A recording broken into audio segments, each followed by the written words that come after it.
Hello inspector, ಬನ್ನಿ. ಮತ್ತೇನ್ ಸಮಾಚಾರ? ನಿಮ್ಮ ಮಾಲೀಕರೇ ನಮ್ಮ ಬೆಂಬಲಕ್ಕಿರುವಾಗ ಸಮಾಚಾರವಾದರೂ ಎಲ್ಲಿ ಬರಬೇಕು? ಇದೊಂದು ಭದ್ರಕೋಟೆ. ಇನ್ಸ್ಪೆಕ್ಟರ್, ನಿಜ ನಿಮ್ಮ ಮಾತು. ಸಾಹೇಬರು ಮನೆಗೆ ಬನ್ನಿ ಅಂದ್ರು, ಇಷ್ಟೊತ್ತಾದರೂ ಅವರೇ ಬಂದಿಲ್ಲ.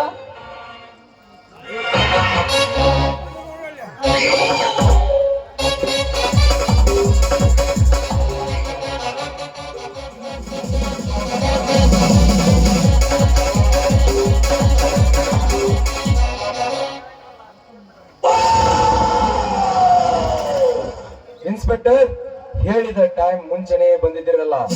ಹೌದು ಸರ್, ಇದೀಗ ಬಂದಿರುವೆ. ಇನ್ಸ್ಪೆಕ್ಟರ್, ನಮಗಿನ್ನು ವಿರೋಧಿಗಳು ಯಾರಿಲ್ಲ ಅನ್ಸುತ್ತೆ. ಯಾರಾದ್ರೂ ಇದ್ರೆ ಅವರಿಗೆ ಒಂದು ಗತಿ ಕಾಣಿಸಿ.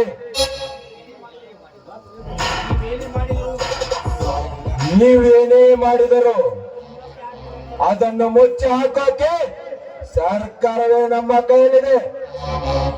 ನಿಮ್ಮ ಬೆಂಬಲ ನಮಗಿರುವಾಗ ನಮಗೆ ಯಾರೇ ಭಯವೂ ಇಲ್ಲ. ರೈತ ಸಂಘ ಅಂತ ಆ ವೀರಭದ್ರ ಬಂದೇ ಬರುತ್ತಿದ್ದ. ಅವನು ಕೂಡ ಬೀದಿ ಬಿಕಾರಿಯಾದ.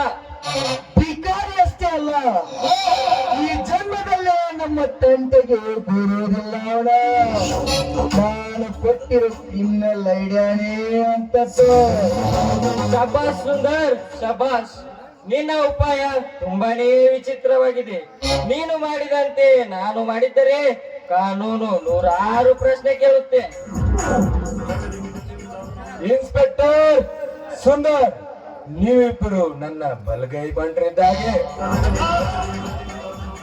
ನನ್ನನ್ನು ಯಾರು ಏನು ಮಾಡಲು ಸಾಧ್ಯವಿಲ್ಲ. ಈ ಸಂತೋಷದ ಸಮಯದಲ್ಲಿ ಪಾರ್ಟಿಗೆ ಅರೇಂಜ್ ಮಾಡೋಣ ಬನ್ನಿ.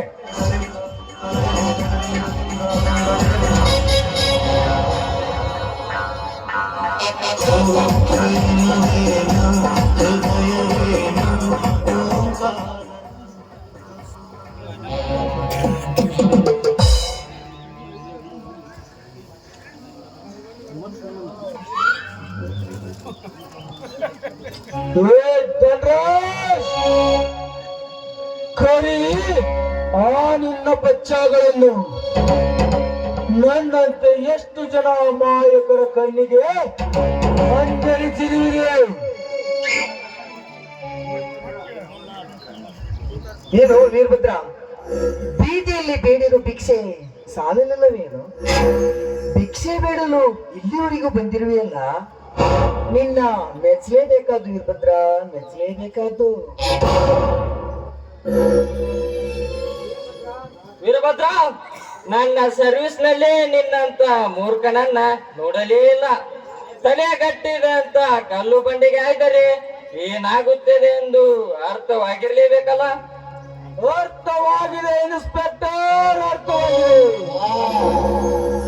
ನಿನ್ನಂತ ಲಂಚ್ಕೋರ ಇನ್ಸ್ಪೆಕ್ಟರ್ ಇರೋವರೆಗೂ ಪೊಲೀಸ್ ಇಲಾಖೆಗೆ ಮರ್ಯಾದೆನೂ ಇಲ್ಲ ಅಂತ ತುಂಬಾ ಚೆನ್ನಾಗಿ ಅರ್ಥವಾಗಿದೆ. ಹಣ್ಣು ಕಳೆದುಕೊಂಡರೆ ನಿನ್ನ ಕೊಬ್ಬು ಇನ್ನೂ ಹೋಗಲಿಲ್ಲವಲ್ಲ. ಎಷ್ಟಿರಬೇಕು ನಿನ್ನ ಸೊಕ್ಕು? ಇನ್ಸ್ಪೆಕ್ಟರ್, ನಾನು ಬದುಕಿರುವವರೆಗೂ ಹುಲಿಯಂತೆ ಬಾಳುತ್ತೇನೆ. ನಿಮ್ಮಂತ ಹೇಳಿ ಬದುಕು ನನ್ನದಲ್ಲ. ಇದು ಕಲಿಯುಗದ ವೀರಭದ್ರ. ನಿಮ್ಮಂತ ನರಸತ್ತ ಬದುಕು ನಮ್ಮದಲ್ಲ. ನಿಮ್ಮದು ಒಂದು ಬದುಕ. ನರಸತ್ತ ಮತ್ತೆ ಕುಂಡಿಗಳು. ಕುರುಡನೆಂದು ಸುಮ್ಮನೆ ಬಿಟ್ಟಿದ್ದೇನೆ ಬದುಕಲಿ ಅಂತ. ನಮಗೆ ಬಾಯಿಗೆ ಬಂದಂತೆ ಮಾತನಾಡು ಯಾವ ಮಗನೇ, ನಿನ್ನ ಒತ್ತು ಬಿಟ್ಟು ಮಾಡುವ ಹಲಕ ಕೆಲಸವನ್ನು ಮಾಡಿ ಓದಿಯಲಿಕ್ಕೆ ಬರ್ತೀಯಲ್ಲ ಮಗನೇ. ನಿನ್ನ ಮುಂದಿನ ಪರಿಣಾಮದ ಬಗ್ಗೆ ಎಚ್ಚರಿಕೆಯಿಂದ ಮಾತನಾಡಿ. ವೀರಭದ್ರ, ಮುಂದಿನ ಪರಿಣಾಮದ ಬಗ್ಗೆ ನನಗೆ ಹೇಳಯ್ಯ. ಭಿಕ್ಷೆ ಎಷ್ಟು ಬೇಕು ಕೇಳು, ಕೊಡುತ್ತೇನೆ. 10 ಏನು 20? 10-20 ನಿನಗೆ ಕಡಿಮೆ ಆಗಿರ್ಬೋದು. ನಾನು 50 ರೂಪಾಯಿ ಕೊಡ್ತೇನೆ. ಇನ್ನು ಹೆಚ್ಚಬೇಕಾದ್ರೆ ನಮ್ಮ ದನಿಗಳನ್ನ ಕೇಳು, ಅವರೆಷ್ಟು ಕೊಡುತ್ತಾರೋ ತೆಗೆದುಕೊಡೋನು. ಜಾಗ ಖಾಲಿ ಮಾಡು. ವೀರಭದ್ರ, ನಾನು ಈ ನಾಡಿನ ಶ್ರೀಮಂತನಿದ್ದೇನೆ. ನಿನಗೆ ಎಷ್ಟು ಬೇಕು ಕೇಳು, ನಾನು ಕೊಡುತ್ತೇನೆ. ನಾನು 1 ಕೋಟಿ ರೂಪಾಯಿ ಕೇಳುತ್ತೇನೆ. ಕೊಡುತ್ತೀರಾ? ಕನಸು ಕಾಣೋದಕ್ಕೂ ಒಂದು ಮಿತಿ ಇರಬೇಕು. ಭಿಕ್ಷುಕರಿಗೆ ಎಷ್ಟು ಕೊಡುತ್ತೀರೋ ಅಷ್ಟು ಕೊಟ್ಟು ಕಳಿಸಿ ಸರ್. ವೀರಭದ್ರ, ನಿನಗೆ ಎಂತ ಗತಿ ಬರುತ್ತಂತ ಕನಸು ಮನಸ್ಸಲ್ಲ ಅನ್ಕೊಂಡಿದ್ದೀರ. ಮಾಮೂಲಿ ಕೊಡಕ್ಕಿನ ಜಾಸ್ತಿನೇ ಕೊಡ್ತೇನೆ, ತೆಗೆದುಕೊಂಡು ಹೋಗು ಸುಮ್ಮನೆ.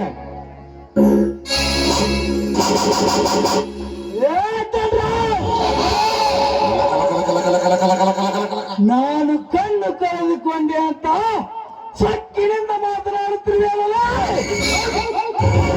ಈ ನಾಡಿನ ಜನರ ಆಶೀರ್ವಾದ, ಮುಂದೆ ಕುಳಿತ ಜನಗಳ ಆಶೀರ್ವಾದ ನನ್ನ ಮೇಲೆ ಇರುವಾಗ ನಾನೇ ಕೋತಿರುವಾಗಲೇ ಧನರಾಜ್, ಕೊಲ್ಲುವವರು ನೀವೆಷ್ಟೇ ಜನ ಇದ್ದರು, ಕಾಯುವವನು ಸದ್ಗುರು ಸಹಜಾನಂದ, ಆ ದೇವರು ಒಬ್ಬ ಇದ್ದೇ ಇದ್ದಾನೆ. ನೀನು ಕೊಡಲೇಬೇಕು 1 ಕೋಟಿ ರೂಪಾಯಿ. ಏ ವೀರಭದ್ರ, ಬಿಡು ಸಾಹೇಬ್ರನ. ಏ ಧನರಾಜ್, ನಿನ್ನವರಿಗೆ ಹೇಳು ಪೇಸ್ತೂಲ ಬಿಸಾಕು ಅಂತ. ಇರದಿದ್ದರೆ ನಿನ್ನ ರಂಡವನ್ನು ಚಂದಾಗಿ ಬಿಡ್ತೀನಿ.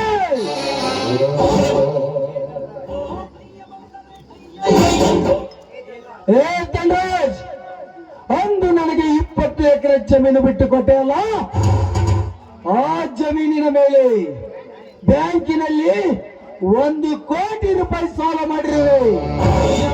ಆ ಸಾಲ ಅಸಲು ಬಡ್ಡಿ ಯಾರು ನಿಮ್ಮಪ್ಪ ತೀರಿಸ್ತಾನೇನೋ? ನಾ ತೀರಿಸ್ತೇನೆ. ಏ ಧನರಾಜ್, ನಿನ್ನ ಮೇಲೆ ನನಗೆ ನಂಬಿಕೆನೇ ಇಲ್ಲ.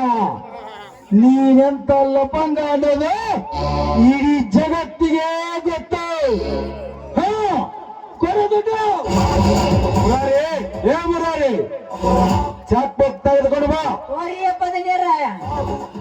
ಏ Dhanraj, no check. Check bounce ಆಗೋದು ಸರ್ವೇ ಸಾಮಾನ್ಯ. Only cash. ಕ್ಯಾಶ್ ಕೊಡು. ಮುರಾರಿ, ಇದೀಗ ತಂದ್ಬಿಟ್ಟು ಹಣದ ತುಂಬಿರುವ ಸುಟ್ಟಿಗೆ ತೆಗೆದುಕೊಂಡು ಬಾ.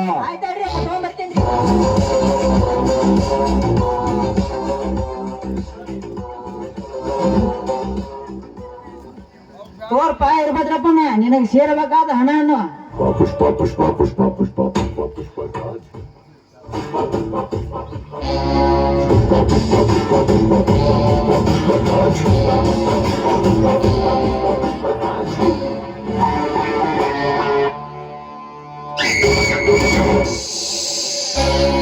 ಈ ಹೃದಯದ ಅಗ್ನಿ ಪರ್ವತದಲ್ಲಿ ಅವಮಾನ, ತಡೆದುಕೊಳ್ಳಲಾರದಷ್ಟು ಅವಮಾನ. ಏನಿದ್ದರೇನು? ಯಪ್ಪ ದನಿಯರ ಅವಮಾನ ಹೆಂಗಾಕೈತಪ್ಪ ಅದ? ನೀವು ಮೋಸಲಿದ್ದ ಊರಾಗ ಕೊಳ್ಳೆ ಹೊಡೆದ ತಂದ ಹಣ ಅದ. ಅವ ಸಾದಾ ಸೀದಾ ಬಂದ ನೀನು ಕುತ್ತಿಗೆ ಚಾಕು ಇಟ್ಟು ಗಾಟ ತಗೊಂಡು ಹೋಗ್ಬಿಟ್ಟು 1 ಕೋಟಿ ರೂಪಾಯಿ ಅವ. ಏ ಮುರಾರಿ, ಏನದ? ಏನಿಲ್ಲ ಬಿಡ್ರಿ ಬದನವ. ಹಿಂಗಾಗಿದ್ದ ಭಾಳ ಚಲೋ ಆತ್ ನೋಡ್ರಿ ಬಾಯಪ್ಪ. ಇಲ್ಲಿ ಹೇಳ್ತೀನಿ ಬರ್ರಿ, ಇಲ್ಲೇ ನಿಮ್ಗೆ ಒಂದು ಕಿವಿಯಾಗ ಒಂದು ಮಾತು ಹೇಳ್ತೀನಿ, ಯಾರ ಮುಂದೆ ಹೇಳೋದು ಅಲ್ಲದ.